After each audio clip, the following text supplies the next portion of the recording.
بسم اللہ الرحمن الرحیم. حدیث نمبر 194 اور 195. جی ہاں، حدیث نمبر 194 اور 195. جب مؤذن اذان دے چکے تو آدمی کیا دعا پڑھے؟ حضرت سعد بن ابی وقاص نبی اکرم صلی اللہ علیہ وآلہ وسلم کا یہ فرمان نقل کرتے ہیں، جو شخص اذان سننے کے بعد یہ کلمات کہے، یعنی وہ کلمات کیا ہیں کہ لا اشہد ان لا الہ الا اللہ وحدہ لا شریک لہ وان محمدا عبدہ ورسولہ رضیت باللہ ربا وبمحمد رسولا وبالاسلام دینا غفر لہ دنیا ذنبہ غفر لہ ذنبہ. یعنی میں اس بات کی گواہی دیتا ہوں کہ اللہ کے علاوہ اور کوئی معبود نہیں، وہی معبود حق ہے، اس کا کوئی شریک نہیں ہے. حضرت محمد مصطفیٰ صلی اللہ علیہ وآلہ وسلم اللہ کے بندے اور رسول ہیں. میں اللہ تعالیٰ کے پروردگار ہونے پر، حضرت محمد مصطفیٰ صلی اللہ علیہ وسلم کے رسول ہونے پر، اسلام کے دین ہونے سے راضی ہوں، یعنی ان پر یقین رکھتا ہوں. تو حضور فرماتے ہیں تو اس کے گناہوں کو بخش دیا جاتا ہے. یہ حدیث امام ترمذی فرماتے ہیں حسن غریب ہے، یعنی ضعیف حدیث ہے. آئیے اگلی حدیث.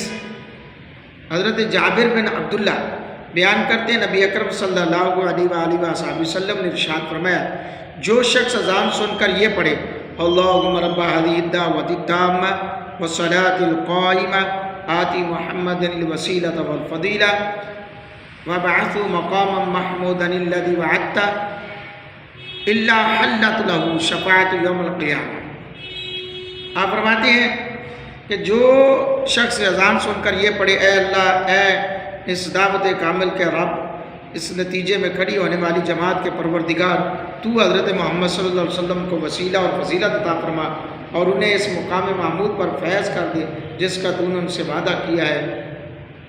نبی اکرم صلی اللہ علیہ وسلم فرماتے ہیں تو اس شخص کے لیے قیامت کے دن شفاعت حلال ہو جائے گی، یعنی اسے شفاعت نصیب ہوگی. حضرات گرامی قدر، یہ اذان کے بعد کے کلمات ہیں. اور اذان کی دعا اذان سن کر دعا کرنا مسنون ہے. اس موقع پر مختلف دعائیں وارد ہیں. حضرت سعد بن ابی وقاص سے اشہد ان لا الہ الا اللہ وحدہ لا شریک لہ وان محمدا عبدہ ورسولہ رضیت باللہ ربا وبمحمد رسولا وبالاسلام دینا غفر لہ ذنبی. حضرت جابر بن عبداللہ کا بیان ہے کہ اللہم رب هذه الدعوة التامة. تو نوٹ اذان کے بعد کوئی بھی درود پاک پڑھا جا سکتا ہے، خواہ درود ابراہیمی ہو یا دوسرا درود. حضرت فاروق اعظم رضی اللہ تعالیٰ عنہ فرماتے ہیں جو شخص اذان کے بعد روشنی پڑھ کر دعا کرتا ہے تو اللہ تعالیٰ اس کی دعا کو رد نہیں کرتا.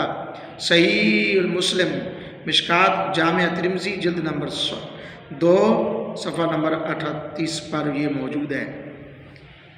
تو سوال ایک آیا، حضرت امام ترمذی رحمۃ اللہ علیہ نے اذان کے بعد پڑھی جانے والی 2 دعائیں نقل فرمائی ہیں اور دونوں کے الفاظ فضیلت الگ الگ ہے، تو اس طرح تعارض نہیں ہوا.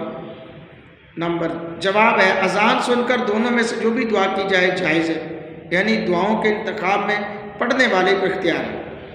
پہلے باب کی دعا نماز کے درمیان یا 4 بار شہادتوں کے بعد مجموعی طور پر جواب میں پڑھی جاتی ہے. دوسرے باب کی دعا اذان کے بعد پڑھی جاتی ہے. اذان کو دعوت نامہ کہنے کی وجہ، سوال یہ ہے کہ اذان کے بعد پڑھی جانے والی دعا کو دعا تامہ کیوں کہا جاتا ہے؟ اس دعا کو دعا تامہ کہنے کی متعدد وجوہات ہیں.